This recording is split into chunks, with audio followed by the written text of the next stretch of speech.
Usually when we look at those really breathtaking images from the James Webb Space Telescope, like the Pillars of Creation or, those cosmic cliffs of the Carina Nebula, there's this baseline expectation of just simple physical reality. Right. Yeah. You expect what you see is what's actually there. Exactly. I mean, you see a glowing, swirling cloud of space dust illuminated by distant starlight, and you just assume, well, there it is.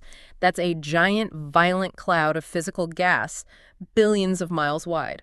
It feels incredibly tangible. I mean, we're totally hardwired to think of the universe as this very large 3D room filled with, very large 3D objects. Yeah. Our brains just evolved to understand depth, width, and height, so we naturally project that right onto the cosmos. But what if everything you're looking at in those JWST images, like every cloud of dust, every distant star, every dark void is actually just a massive 3D illusion? Which is a wild thing to even consider. Right. What if instead of viewing physical gas and dust, you're actually looking at the scattered reflections of a five-dimensional ocean of frozen light? It completely dismantles how we perceive reality, honestly. When you really dig into the theoretical physics and the neurobiology outlined in our sources for today's deep dive, we are talking about redefining space, time, light, and mass from the ground up. And that is exactly our mission for this deep dive. We're going to take these JWST observations, combine them with some deeply radical frameworks in theoretical physics, and completely shatter your 3D perception of the universe. I'm going to pull you right out of the reality, Yeah, but to do this, we can't just, think bigger. We have to fundamentally upgrade our observational lens. Definitely. Mentally, we have to step out of our familiar three-dimensional surroundings. We have to move through the concept of the fourth dimension and ultimately anchor our perspective in the fifth and sixth dimensions. Right. Because unless we shift our vantage point, the data we're getting back from these telescopes will always just look like a 3D illusion. Okay, so let's unpack this slowly, because jumping straight into the fifth dimension sounds like pure science fiction, even though I know it's grounded in intense mathematics. It really is, yeah. Before we even touch the telescope data, we need to define what a 5D perspective actually means for you, the listener. Let's start with what we know, right? The fourth dimension. Right, which is time. Exactly. 4D is time. So imagine a single, already printed film strip of a movie. In a strictly 4D view, a person's entire life, or even a planet's entire existence, is just this frozen world line on that film strip. The whole thing is already there. Yeah. The beginning, middle, and end are all there, fixed onto the celluloid. There's no active, flowing present moment. That analogy holds up really well for 4D space-time, actually. Yeah. You see the entire timeline of an object at once, from birth to death, just as a single geometric shape. Okay, makes sense. But a 5D perspective, which, by the way, aligns with the quantum multiverse, or the many worlds interpretation, that requires us to look way beyond a single film strip. Because there's more than one outcome. Exactly. In 5D, you aren't just looking at one predetermined movie. 5D is like this massive cosmic library housing the film strips of every possible alternative script, every parallel timeline, and every quantum outcome, all stacked together simultaneously. So if you flip a coin and it lands on heads, that timeline exists. But the timeline where it lands on tails also exists, fully realized right on the shelf next to it. Yes, and that changes the fundamental nature of physical matter. I mean, in this 5D cosmic library, space, time, and distance, they completely lose their physical, tangible properties. Wait, how so? Well, let's take a solar system. In 3D, it's a star with rocks orbiting it, right? Right. But in 5D, because every possible birth, every alternative timeline of its planetary formations, and every possible death all exist simultaneously, the solar system ceases to be a solid object. Oh, wow. It becomes a pure information structure, like a quantum probability cloud. Man, I'm trying to wrap my head around what that means for time. If all those possibilities are just, sitting there on the shelf in this library, time doesn't flow at all. It's just a location. It's just there. Right. And if you follow that logic, it forces us to reevaluate light itself, because time loses its flowing nature and solidifies into a static spatial dimension in 5D.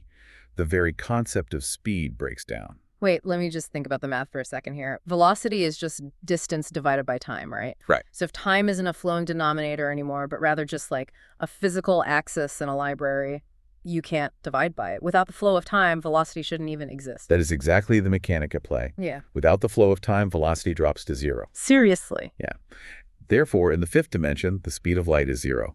Light stops running entirely. It just freezes in place. Okay, but if light is frozen and has zero velocity, I have to play devil's advocate for a moment here. Go for it. I can pull up a photo of the Carina Nebula right now on my phone, and I see dynamic, violently swirling, colorful clouds of gas and dust. If light is frozen, how are we seeing all this chaotic, moving cosmic material? So theoretical physics offers a framework for this apparent contradiction, specifically the Randall-Sundrum model. Okay, what is that? This model proposes that our familiar 3D universe is essentially just a boundary, or a membrane. Physicists actually call it a brane, B-R-A-N-E. Got it. And this brane is floating inside a much larger, vast, five-dimensional space, which they call the bulk. So we're basically like a flat piece of 3D paper floating around inside a massive 5D room. That's actually a really good way to visualize it. And when we apply this framework to the JWST data, the colorful dust and gas we were so convinced we're seeing is revealed to be just a 3D illusion. Just an illusion. Yeah, the visual of a cloud is basically caused by particles of light scattering against the surface of our 4D spacetime membrane. Let me make sure I'm really getting this. If you were somehow able to step off our piece of paper, okay, if you could step back into the 5D bulk and look at the nebula, those physical atoms of dust and gas wouldn't be there at all. No, they lose their physical shape entirely. When viewed from the fifth dimension, the physical gases we perceive on our brain are actually a stagnant, motionless, superfluid light ocean. A superfluid light ocean. Exactly. The unfathomable distances of a nebula, stretching for millions of light years across, they shrink down drastically because the concept of distance is dead in 5D. Right, because distance doesn't mean anything without time. Exactly. So the entire chaotic, expanding nebula becomes a single, eternal, frozen sculpture of light. That is a staggering mental image. Instead of a violently expanding cloud of stellar shrapnel, it's just a perfectly still, frozen ocean of energy resting inside a cosmic library. It's beautiful, really. It is. But it also begs the question, if this ocean is perfectly still and frozen, how does it have texture? Like, how do we get the distinct physical properties we measure, like gravity or electromagnetism, if it's all just one stagnant block of light? Well, to find that texture, we have to zoom way, way in. We have to look at the microscopic scale of this superfluid ocean down to the Planck length. Which is, what, 10 to the power of negative 35 meters? Yeah, unimaginably small. Yeah. And at that scale, we encounter the Kaluza-Klein theory. Oh, I know Kaluza-Klein. That's often brought up when physicists try to unify gravity and electromagnetism, right? Exactly. So how does it work with this frozen light ocean? So the theory posits that the fifth dimension isn't just a vast, empty room. At the microscopic level, the fifth dimension is curled up into incredibly tiny, invisible circles at every single point in space. Curled up circle. Yeah. Think of a garden hose. From far away, it just looks like a one-dimensional line. But if you get close enough, you see it actually has a 2D surface that an ant could crawl around. Right, it has depth. Exactly. The fifth dimension is curled around every point in our universe just like that. And inside these tiny loops, the 5D light waves interact. The forces of gravity and electromagnetism, which seem totally separate in our 3D world, actually unite into a single dance of light waves within these microscopic circles. Okay, this might actually explain something that has always bothered me. Oh, yeah. Yeah, scientists always throw around the term quantum spin to describe how particles behave. Right, spin. And it sounds like a tiny ball spinning on its axis, like a top. But physicists are always super quick to say, oh no, it's not actually spinning physically, it's just a mathematical property. Standard textbook answer. Exactly. So does this Kaluza-Klein loop explain what spin actually is? It gives it a very literal geometric explanation. When a particle moves forward through our normal 3D space, it is simultaneously spiraling around and around inside that tiny, curled-up 5D loop. So if I'm walking straight across a room, but at a microscopic level, my particles are essentially walking up a spiral staircase. Exactly. The source material refers to these as luminous helices. That 5D spiraling movement is the spin. Wow. Yeah, what our 3D instruments measure as a particle's quantum spin and its electric charge is actually just the 3D shadow cast by this physical, five-dimensional spiral movement. Okay, that makes infinitely more sense than the standard textbook non-answer. The spin isn't a metaphor. It is literal movement. It's just happening in a dimension that is curled up so tightly we can't see it. Precisely. But hold on. If spin is quite literally just the direction a particle is moving inside that 5D spiral staircase, what does that mean for antimatter? We're always taught that antimatter is this incredibly rare, volatile, exotic substance that destroys normal matter on contact. Oh, this is where it gets really fun. The 5D perspective completely demystifies antimatter. It isn't a mysterious, newly invented particle at all. Antimatter is simply a normal particle that is traveling through the exact same 5D Kaluza-Klein loop, but it's just moving in the opposite direction. Wait, I need a second to process that. You're telling me that if a particle spirals up the staircase clockwise, we call it normal matter. But if it spirals up counterclockwise, it's antimatter. Is exactly the geometry of it. If it moves along the mirror side of that 5D loop, it pokes through into our 3D reality, exhibiting the exact same mass, but with an opposite electric charge. That's crazy. It's not some exotic, different entity, It is simply a mirror image movement within the curled-up architecture of the fifth dimension. Antimatter is literally just normal matter taking a left turn instead of a right turn in the fifth dimension. I mean, that profoundly simplifies the universe.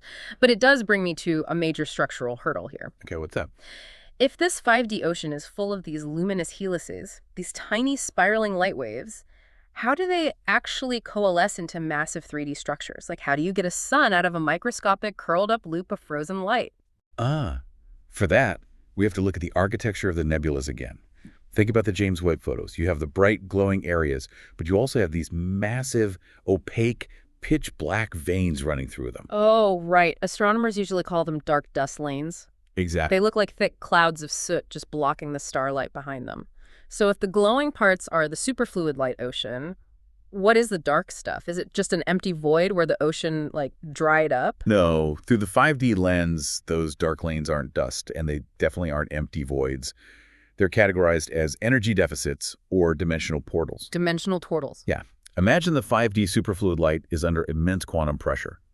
In certain concentrated spots, that 5D energy basically folds in on itself and drops down into our 4D space-time membrane. So it's a phase transition, like water condensing on a glass. Yes, and as that light condenses and drops down a dimension, it births a physical three-dimensional star or multiple parallel suns simultaneously, if we're going with a many worlds interpretation. Right. Because that massive amount of energy has vacated the fifth dimension to become physical mass in the fourth, it leaves behind a deficit, like a topological hole in the 5D ocean. So the dark lanes are essentially the drain in the bathtub. They are the exact locations where the 5D light has poured downward into our reality to create a star. It looks pitch black to our telescopes because the 5D energy has completely vacated that space to become 3D mass. You got it. We're basically just looking at the exhaust pipe of creation. They are the cosmic wombs where parallel suns are gestating. Man. I have to push back here, though, because this goes entirely against standard stellar life cycles. How so? Well, standard astronomy dictates that stars are born, they burn out over billions of years, and the massive ones collapse inward to form black holes. And black holes are the ultimate destructors. They just suck everything in, trap light forever, and eventually evaporate. So doesn't all this superfluid light just end up getting eaten by a black hole? See, that is a strictly 3D assumption. When we elevate to a 5D framework, the black hole has to be completely redefined. Redefined how? A black hole is not the end of the line. Yeah. The extreme gravity at the center of a black hole creates a monumental amount of torsion, a twisting force that basically warps space-time to its breaking point. Wringing out a wet towel until the fabric snaps. Precisely. And this extreme torsion acts as a gargantuan pump. The sources describe it not as a dead end, but as a white hole or a big bounce engine. A big bounce engine. Yeah. Instead of permanently destroying matter, this torsion engine sucks in the stagnant 5D superfluid light from the bulk, compresses it under unimaginable pressure, and injects it forcefully into our 4D membrane. So it's not a garbage disposal, it's an engine. It is the primary engine of starbirth. The black hole is actively pumping the raw 5D light into those dimensional portals, those dark dust lanes that we were just talking about. The black hole is literally the beating heart of the cosmic womb. That completely inverts our understanding of the cosmos. The most destructive, terrifying force in the universe is actually its primary engine of creation. Yeah, it's a total paradigm shift. Okay, so if we zoom out even further, we've gone from the tiny Kaluza-Klein loops to the superfluid ocean to the black hole engines birthing stars. Let's look at the macro scale now. Let's look at an entire galaxy, specifically our own Milky Way, and the supermassive black hole at its center, Sagittarius A. Okay, yeah. When you observe the Milky Way through this comprehensive 5D lens, the picture changes entirely. It is no longer just a flat disk of billions of independent stars orbiting some dark, empty center. What is it then? The galaxy reveals itself to be a massive 5D energy vortex. It's a giant whirlpool spinning within the superfluid light ocean. And What role does Sagittarius A play in this whirlpool? It serves as the central cosmic axis. It's composed of billions of those luminous helices, those 5D spiral staircases we mentioned, all intertwined into a massive cosmic rope. This axis is the central engine that holds the entire galactic vortex together, and it pumps the light necessary to birth all the galaxy's stars. See, this is where the source material gets incredibly personal for you, the listener, because this massively abstract, mind-bending concept, a swirling vortex of energy birthing physical reality out of a fluid ocean, is literally happening inside your own head right now. Yes. The research draws a direct, mechanistic parallel between this macrocosmic structure of a galaxy and the microstructure of the human brain. And honestly, the structural resonance between the cosmos and the mind is arguably the most profound takeaway from this entire analysis. Let's really break down those mechanics. Yeah, think about it. Inside your brain, you have synapses, right? Right. Synapse isn't a physical wire touching another wire. It's a tiny fluid portal, just a gap between your neurons. Chemical waves, neurotransmitters wash through these fluid portals. And out of that fluid movement, bridging the gap, a brand new physical thought or memory is born. Which is wild when you compare them. The mechanism is identical. The 5D cosmic vortex uses a black hole torsion engine to pump fluid light across dark dimensional portals to birth stars. Your brain uses neural vortices to pump chemical waves across fluid synapses to birth thoughts. It's a perfect mirror. The macrocosm of the universe perfectly mirrors the neural networks of your own mind. You possess a literal galaxy of creation between your ears. And the mathematics of network theory actually support this. When you map the universe's cosmic web and map the neural network of a human brain, the topologies are remarkably indistinguishable. Gives me chills, honestly. But, mapping the Milky Way brings us to another massive question. There are over 2,000 nebulas in the Milky Way galaxy alone. If they are all dimensional portals, where are they leading? Right, because if a nebula is a portal where light drops from 5D to 4D, are they all just isolated wombs, or is there some larger architecture connecting them? To understand the larger architecture, we actually have to take one final step. We have to leave the fifth dimension and enter the sixth dimension. Okay, I am bracing myself.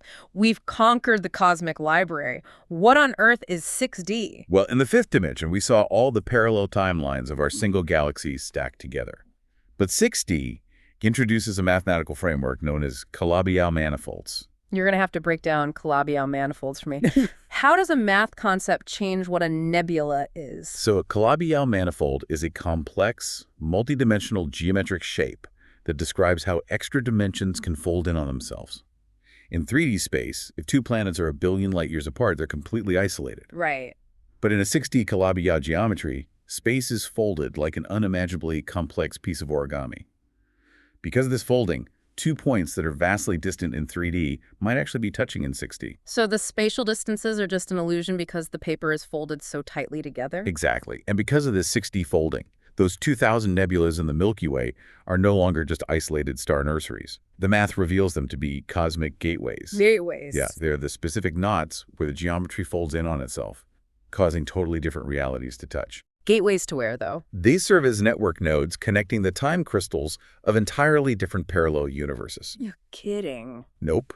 In a 6D perspective, a star being birthed in a nebula here in the Milky Way might simultaneously serve as the entry gateway into a completely different multiverse structure.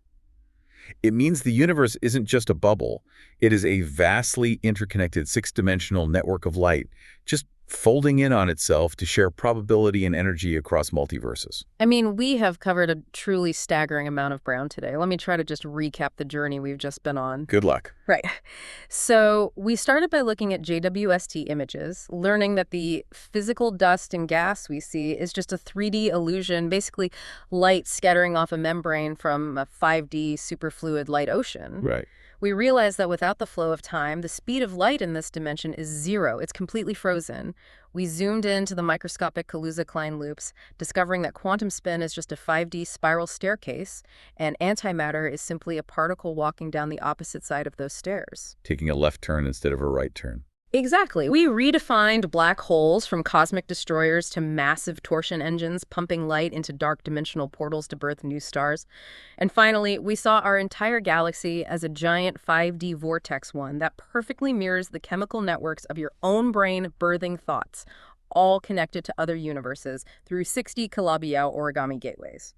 It is a total unspooling of the universe as we thought we knew it. Yeah. It really requires us to abandon every physical assumption we rely on. It really does. So where does this 5D and 6D perspective ultimately leave us? Like, what is the final puzzle piece here?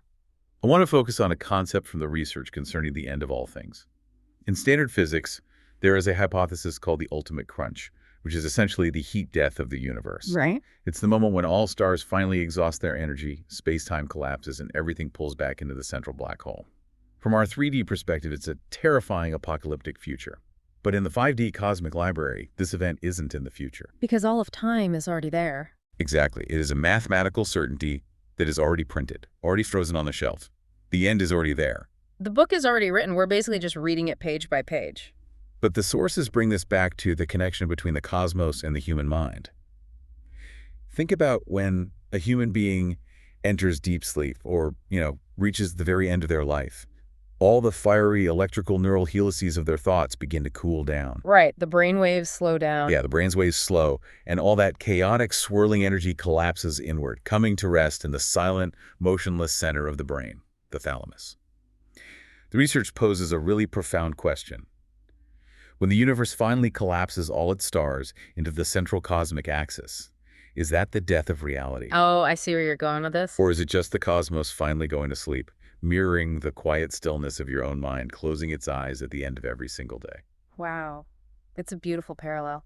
But hearing that actually makes me think about something else entirely. Well, if our waking reality is just the 4D shadow of this massive 5D structure, and the death of the universe is just it going to sleeping, what happens when we dream? No, that's an interesting thought. Right. If our neural structure perfectly mirrors these 60 gateways and Calabi-Yau manifolds, maybe our dreams aren't just random neurological misfires. What if, when the 4D brain goes to sleep, our consciousness briefly detaches from our specific timeline? Like slipping out of the film strip. Exactly. Maybe dreaming is just us wandering freely through the 5D cosmic library, browsing the shelves of parallel lives we never lived, slipping through those folded gateways before waking up and just snapping back into our 3D reality. I love that. So the next time you close your eyes or look up at a photograph of a nebula, ask yourself if you're looking at empty space or if you're just catching a glimpse of the universe's mind, dreaming right alongside you.